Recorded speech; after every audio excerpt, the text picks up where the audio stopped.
For 79 years, Olivia de Havilland carried a secret hatred that poisoned her relationships and shaped her choices. She fought studios, feuded with her sister, and endured betrayals from multiple husbands. But none of those wounds compared to the rage she felt toward one specific person. Her daughter Giselle discovered the truth while sorting through 10,000 personal letters after her mother's death.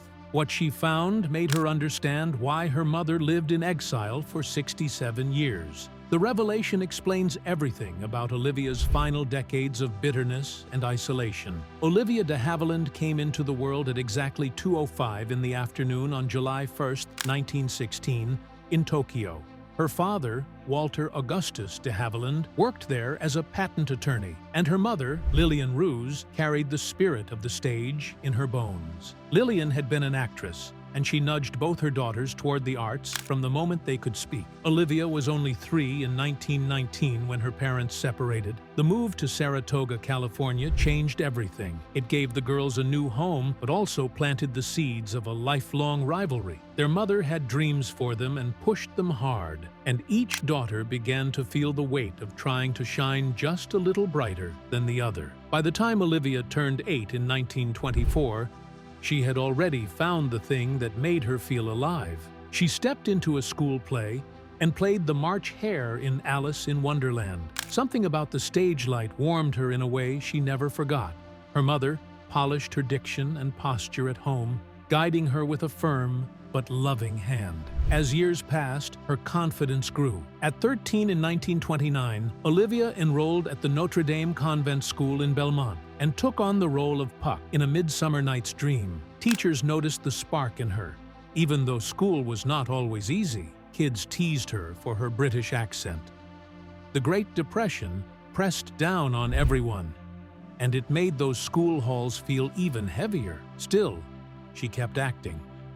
At Los Gatos High School, she became secretary of the drama club and pushed herself to learn every detail of stagecraft. Soon, the world pushed back. At 15 in 1931, Olivia decided she wanted acting to be her future. She left Mills College and joined Max Reinhardt's stage production of A Midsummer Night's Dream in Los Angeles. One story says that she hid in a broom closet so she could listen to auditions. A Warner Brothers scout noticed her and saw something powerful even in that quiet moment. The discovery may sound like an accident, but the studio was hunting for new faces constantly, and Olivia's presence made their heads turn. In November 1934, still only 18, she signed a 5-year contract, starting at $200 a week. That one signature marked the beginning of a career that would stretch more than 50 years. Her contract became the cage she would one day fight. It was signed on November 12, 1934, and locked her into punishing hours, little pay, and zero control. The studio owned her time and her image. She earned $200 a week at first, then $250. But the days ran up to 18 hours, and she had no power to refuse any role. If she pushed back, they could suspend her and add extra time to her agreement. Warner Brothers even loaned her to other studios without asking. The frustration dug deep, and one day that pressure would explode into the lawsuit that changed Hollywood labor law forever. Her film debut came in 1935 when she played Hermia in the film version of A Midsummer Night's Dream. The role lasted about 4 minutes, and she earned only $1,037.50. It was a tiny amount for such a grand Shakespeare adaptation. She was credited only as an extra, even though Max Reinhardt had chosen her personally after seeing her shine at the Hollywood Bowl. The film premiered on October 30, 1935. It should have been a triumph, but instead it showed her how the system overlooked new actresses, especially young women with ambition in their eyes. Not long after that, she filmed The Irish in Us in 1935. Working with James Cagney and Pat O'Brien placed her under a harsh spotlight. Director Lloyd Bacon found her stiff in romantic scenes and pushed her into reshoots that delayed filming for almost 2 weeks. The set was demanding. The long hours drained her, and the pressure to match established stars felt endless. Still, the movie succeeded and helped her reputation grow. The struggle became part of her training, shaping her into someone who refused to fold under the weight of expectation. Then came Captain Blood in 1935. It was her first real breakthrough. She worked opposite Errol Flynn, who was 26 at the time. Their chemistry lit up the screen instantly. Audiences loved them. Yet behind the scenes, the air was far less sweet. Flynn was known for his affairs and his reckless behavior with young actresses. His charm on screen hid a darker side that made many women uncomfortable. Olivia felt that tension too. Even so, Captain Blood earned 4 Academy Award nominations, including Best Picture, and pushed both actors into sudden fame. It was a victory wrapped in shadows, hinting at the darker edges of the golden age of Hollywood. She followed it with Anthony Adverse in 1936. The film earned her a wave of praise and her first Oscar nomination when she was only 20. But praise did not mean fair pay. Warner Brothers refused to raise her salary beyond $1,000 a week, even though she was now a major box office draw. The film itself was huge and filled with spectacle. Yet her paycheck stayed small, and the contract still held her tight. The difference between her value and her pay became one more reason she later fought the system that controlled her life. The charge of the Light Brigade also arrived in 1936 and left a mark she never forgot. The elephant stampede scene became famous for all the wrong reasons. Trainers beat the elephants to provoke fear and aggression, and at least 2 of the animals panicked and ran wild. Injuries followed, and the cruelty shocked Olivia. Errol Flynn was sickened too. He confronted the director and refused to ignore what he saw. The outrage that spread from that set helped push Congress toward stronger laws for animal protection. Olivia carried that memory with her, and it shaped her lifelong advocacy for animal welfare. Then came the moment that changed everything. Gone with the Wind in 1939 gave her the role of Melanie Hamilton. More than 1,200 actresses had sought the part. Bette Davis had turned it down. David O. Selznick tested Olivia by having her read Scarlett's lines instead of Melanie's. Her quiet strength won him over. Her screen test was filmed at 1:30 in the afternoon and is still remembered as one of the finest ever recorded. Vivien Leigh earned $25,000 plus bonuses for playing Scarlett. Olivia earned $28,000 for Melanie, only $3,000 more, though she was the second lead. Her performance became one of the film's most cherished pieces, and her calm presence balanced the entire story. She tried to break her typecasting again in Dodge City in 1939. She was tired of being the gentle love interest and insisted on joining a saloon brawl scene with Errol Flynn. Warner Brothers worried it would hurt her wholesome image. Olivia pushed right past their fears. She and Flynn slapped each other for real during the scene, and she walked away with bruises. Critics loved the intensity. Variety praised the fight, and director Michael Curtis called it the definitive saloon brawl. Olivia later said she was sick of being just the girl and wanted roles that showed her strength. Flynn agreed and admitted she wanted to break the mold everyone tried to force on her. Then came the storm of Hold Back the Dawn in 1941. She worked opposite Charles Boyer, playing a teacher trapped in a border hotel who falls for a smooth talker. Off-screen, whispers began. Boyer was married, and Olivia had recently divorced Marcus Goodrich. Rumors of an affair circled for years. Olivia denied everything. Yet private letters that surfaced much later revealed a deep emotional connection. The chemistry on screen felt real in a way audiences could not ignore. Critics said their romance was dazzling. and the emotional weight of it all showed in her performance. She earned her second Oscar nomination for the role. But behind the scenes, her own heart felt tangled.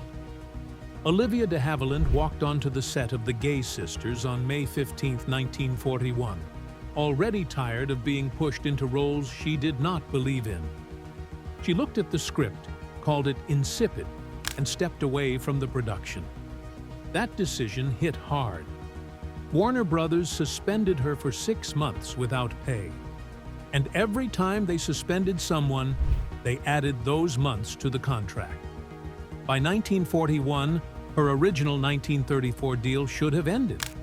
Yet the studio kept stacking suspensions until her 7 years of service had stretched far beyond anything she had agreed to.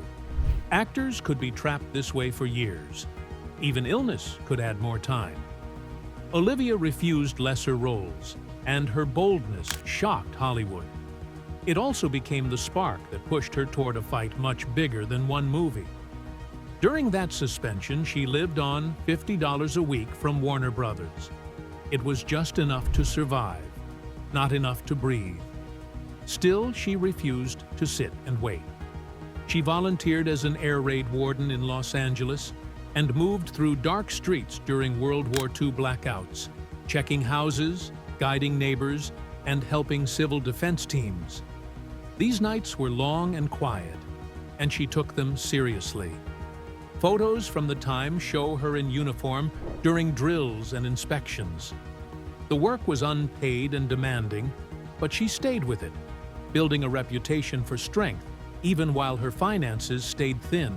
When she returned in 1942 for In This Our Life, she walked onto a new set with Bette Davis, and tension followed almost instantly. The story centered on two rival sisters, and the rivalry seemed to slip off the page and into real life. Davis wanted more close-ups and more attention. At one point, she argued with director John Huston so fiercely that she stormed out. Huston leaned toward Olivia and gave her quieter but more layered scenes, which only fed the friction. Olivia played Roy, the composed sister, while Davis played Stanley, who was loud and unpredictable. Critics later gave mixed reviews, but many praised Olivia for grounding the film. Meanwhile, gossip columns turned their rivalry into a near sport, hinting that the tension behind the scenes was louder than anything on camera.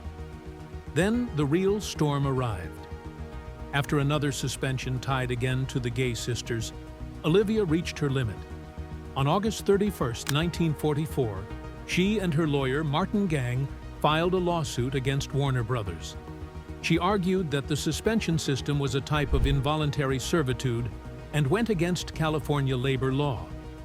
The case reached the California Court of Appeals, and on December 7, 1944, the court ruled that no contract could stretch beyond 7 calendar years.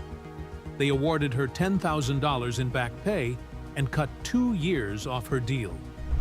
Hollywood felt the shock instantly. Actors who had been trapped for years now had a legal path to freedom. The ruling became known as the de Havilland Law. Studios responded by retaliating. Jack Warner blacklisted her and refused to loan her to other companies. Projects vanished overnight, but her victory already stood on its own. After the lawsuit, she lent her voice to wartime films and narrated The Fighting Lady in 1944, a documentary that followed life on a United States aircraft carrier. Her calm narration pulled people into the war effort, and the film won an Academy Award. She also became more outspoken about actor rights and the harshness of the studio system. Blacklisting did not silence her, and she stayed visible, slowly rebuilding her path while becoming a symbol of resistance. Then came the year 1946, and one of the most painful chapters of her life. While filming To Each His Own, she suffered a miscarriage. She had been pregnant with her first child, and complications forced an emergency operation in New York. The loss broke her heart. Yet days later, she was back on set. The role itself was brutal. Her character, Jodie Norris, also faced the loss of her child. Every scene cut close to the bone. She spent up to 6 hours a day aging herself more than 30 years with makeup and wigs, pushing through grief and exhaustion. Her performance became one of the most powerful of her career, and in 1947 she won the Academy Award for Best Actress, beating performers like Celia Johnson. The award did not erase the pain, but it stood as proof of how much she had poured into the role. During that same production, she clashed repeatedly with her co-star, John Lund. He liked to improvise and drift away from the script. Olivia wanted precision. She wrote a sharp memo to director Mitchell Leisen demanding Lund follow the written dialogue. Leisen leaked her memo to Variety, and the press jumped on it. Their working relationship strained even more, and Hollywood whispered about the tension, while the film eventually made $4.5 million. The behind-the-scenes friction became part of the film's legend. Her legal freedom from Warner Brothers in 1945 had already changed everything. The 7-year contract limit became a turning point in Hollywood history. After winning, she chose her projects carefully. She signed with United Artists and took roles that challenged her rather than controlled her. This gave her a new sense of ownership over her career and helped shape a future where actors could finally push back against powerful studios. In 1951, she stepped onto a Broadway stage as Juliet. She was 35, and critics felt she seemed too mature for the role. Romeo and Juliet opened at the Broadhurst Theatre on March 10th and closed by April 21st, after only 45 performances. Reviewers compared her to Vivien Leigh and Katharine Cornell and decided she lacked youthful spark, though many praised her grace. Despite lavish sets by Oliver Messel, audiences stayed distant. It was a difficult time in theater. Cold War tension and low attendance hit many productions, even those with famous names. Olivia considered taking the show on tour in a simpler format, but by August, she abandoned the idea and moved on to other film projects. 1 year later, in 1952, she starred in My Cousin Rachel with Richard Burton, making his American debut. Their chemistry was sharp on screen, but off-screen things grew chaotic. Burton was struggling with alcohol, and during one difficult retake of a love scene, he hit his head against a wall again and again. Crew members had to hold him back. Olivia stayed calm and steady, helping the set move forward despite the shock of the moment. The film received mixed reactions. Even Daphne du Maurier, who wrote the novel, believed Olivia was miscast. Yet the movie remained important for both actors, partly because of the turmoil behind the camera. Then, in 1955, she traveled to Spain for That Lady, playing Queen Isabella. The production seemed cursed from the start. She fell ill from contaminated food and developed severe dysentery. She spent 3 weeks in the hospital and filming stopped completely. The illness drained her physically, yet she continued to insist on professional standards when she returned. She requested specific spotlights and risers during stage sequences, trying to keep the film steady even as her body struggled. She eventually recovered and finished the project, showing once again the determination that had carried her through lawsuits, rivalries, blacklists, and heartbreak. Olivia stepped into 1972 with a story that pulled people in the moment it aired. The Screaming Woman went out on ABC, and more than 20 million viewers tuned in. She played Laura Wynant, a mute woman trapped inside her own mind, forced to rely on nothing but her eyes and breath to show fear. People watched her listen to a woman buried alive somewhere on her own land, and the stillness in her face made the whole thing feel even louder. The film came from a Ray Bradbury story, and it hit so hard that families complained it was too much for prime time. They hated the asylum scenes, and the sharp look at mental breakdowns. ABC had to add warnings before reruns. Yet even with that backlash, her quiet performance stayed with people and showed how far TV horror could go when it leaned on realism. While she was doing work like that, she also had a long and strange connection to Disney. She had voiced the Queen in Snow White re-release trailers through the 1960s and narrated The Light in the Forest in 1958. The shocking part came later, when she found out Disney had paid her only $5,000 for years of voice work and endless promotions. It felt unfair, but she refused to drag it into public court because she had already lived through studio retaliation once. Insiders later admitted Disney kept royalty rates low for older stars who had little leverage. That quiet dispute became another reminder of how voice actors were paid pennies for work that kept making money long after they finished recording. Then came 1964 and her role in Hush. Hush, Sweet Charlotte. She played Miriam, circling around Bette Davis's Charlotte with this unsettling calm. Their friendship carried them through a shoot that felt brutal at times. The Louisiana heat swallowed everyone, and the long days dragged on for 14 hours, while Davis struggled with diabetes and breathing problems. Scenes would stop, pages would change, and Olivia had to memorize new lines seconds before cameras rolled. Still, the two women pushed through every delay and surprise, and somehow kept the story alive. When the film finally came out, it became a box office hit, and people talked about their chemistry as if the chaos behind the scenes never happened. A few years later, Olivia stepped into a brighter space. In 1975, she joined Bette, Cher, and Goldie on ABC for a special that celebrated Hollywood women. Her duet with Bette Davis on There's No Business Like Show Business ran in newspapers and rerun clips for years. Their laughter felt so natural that people forgot how heavy their careers had been.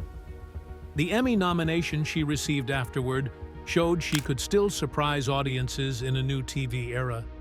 But the work was not always gentle. In 1978, she shot The Swarm and endured real bees during attack scenes. She ended up with around 50 stings and needed medical care each time. Cast and crew whispered that Irwin Allen's safety rules felt reckless. Olivia later agreed. The medical team had been underprepared, and the shoot pushed everyone too close to the insects. But she stayed steady, did the scenes, and walked away with another story that proved how committed she was. By 1979, she appeared on Murder, She Wrote, as Jessica Fletcher's aunt. During a courtroom scene, she slipped in pieces of her own 1944 lawsuit against Warner Brothers, playing it straight and natural. That small touch boosted ratings and made the episode stand out. Fans loved how she blended her own history with the character, giving the show something grounded and memorable. Her off-screen life was just as tangled. Her marriage to Marcus Goodrich in 1946 had arrived like a fresh start, but fell apart almost as soon as it began. Goodrich had debts, a stalling career, and a wandering eye. Olivia discovered in 1953 that he had piled up hidden bills in her name. Worse, his 1947 novel Delilah painted a character that looked too much like her, giving the public an ugly and exaggerated image. The book became a bestseller, and she had to live with people asking which parts were real. The wounds from that betrayal stayed with her for years. Then, on September 1, 1953, she married Pierre Galante in Paris. In 1956, she gave birth to their daughter Giselle through an emergency C-section that left her weak for months.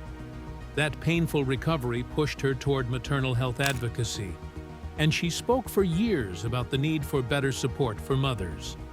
The marriage lasted 25 years before breaking in 1979, when Pierre's affairs pulled them apart. Their custody battles cut deep, and the scars lingered across the family. Her relationship with her sister Joan Fontaine shaped another long shadow. They had fought since childhood. Both became actresses. Both built big careers. And both carried jealousy like a second skin. Joan won the Oscar in 1942 and refused Olivia's congratulatory hug. Olivia won in 1947 and returned the gesture in silence. After their mother died in 1975, the divide got worse. Olivia handled the funeral and legal affairs without Joan, and Joan showed up uninvited to the memorial. They never repaired the break. Joan died in 2013, and Olivia kept her distance even then. In a 2016 interview, she said Joan's jealousy had burned their bond beyond repair. Life with Giselle also became complicated in the 1980s. Olivia homeschooled her in Paris with tight routines and long lessons in literature. She believed she was giving her daughter discipline and culture. Giselle later said she missed birthdays, simple moments, and the presence of a mother who was often away for work. Pierre stepped in during those years, handling meals and daily care, and Giselle grew closer to him. Still, Olivia tried to teach her resilience and independence, even if the cost showed up later as emotional distance. Yet time softened some corners.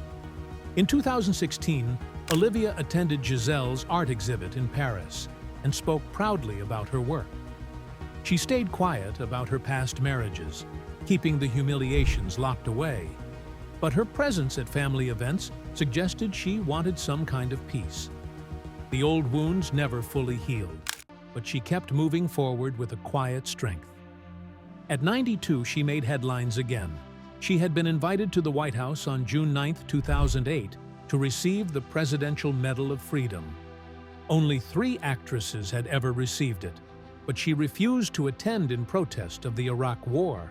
Instead, she accepted the medal privately in Paris and joked that she had outlived her critics. Her refusal made news worldwide and reminded people she had always stood on her own terms. Even in her later years, she continued fighting for how she was portrayed. In 2017, at 101, she sued FX over her depiction in Feud, Bette and Joan. She said they put words in her mouth and twisted her relationship with her sister, especially the moment they had her call Joan a bitch. She argued she never said that and instead used the phrase dragon lady. The courts dismissed the case in 2018, calling the show artistic interpretation. But the debate about accuracy in biopics grew louder. Around that time, she turned down a role in The Crown. They wanted her to play Wallis Simpson in 2016, but she said her health would not allow it. Later emails revealed she simply hated the script and thought it was gossip. She had been living quietly in Paris since 1953 and did not want to step into something that felt careless with history. It was another moment showing how carefully she guarded her name. In 2019, she received the Golden Globe Cecil B. DeMille Award at age 103. She accepted it from home and used her speech to speak about the casting couch pressures she faced in the 1940s. She said it was time people talked openly about what had been expected of young actresses. The world listened and praised her honesty.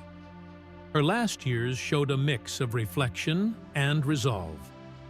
In early 2020, she became ill with pneumonia and stayed isolated during the pandemic. While recovering, she sorted through more than 10,000 personal letters and donated them to the Academy in 2021. Many of them covered her feud with Joan and her long career. Historians saw it as a treasure waiting to be explored. She passed away on July 26, 2020, at age 104. Her estate, worth about $5 million, went to Giselle. Nothing was left for Joan Fontaine's descendants. It mirrored the rift that had lived for almost a lifetime. Her influence did not end with her films. Back in 1943, she had challenged Warner Brothers over contract suspensions. She had collected 25 weeks of unpaid suspensions from 1939 to 1943 and argued that no contract could stretch beyond 7 calendar years. The court agreed in December 1944. That ruling cut the power studios held over actors and helped stars like Marilyn Monroe negotiate fair terms. It changed Hollywood. She revealed another hidden truth in 2016 when she said she had burned unsent letters to her abusive exes. She described the letters as filled with accusations and old pain. Burning them became a private way of closing the door on everything she carried for decades. Even after her death, the world kept finding pieces of her life. In 2021, her Paris home auction brought in more than $2 million. A typewriter she used sold for $2,167. A watch engraved in 1936 sold within its $3,000 to $5,000 estimate. And then there were the rumored love letters from Errol Flynn. Fans whispered about a romance that almost happened, but never did. The auction included gifts from James Stewart and Dior sketches from her 1963 Oscars gown. Each item pulled people back into the golden age of Hollywood and gave one more glimpse into the woman behind the legend.